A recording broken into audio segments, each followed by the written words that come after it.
130 points. We have from grade A. Grade A, we have Mr. Joshua Taya of grade A Attitude.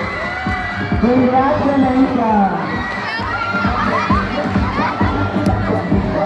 Okay, next our second placer.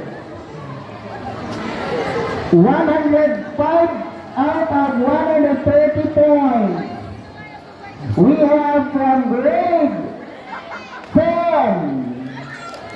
Grade 10, Giselle de Valderia from grade 10 Dalton. Giselle de Valderia from grade 10 Dalton. Again, congratulations to our second placer. And our first placer and the winner for the mathematics lookalike contest.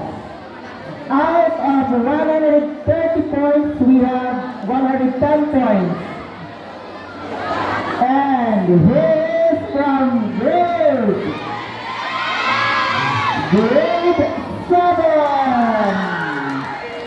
We have Mr.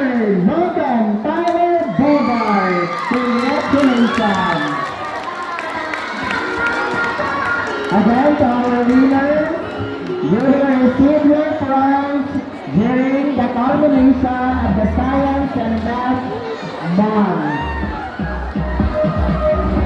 Once again, to our winners, congratulations, and for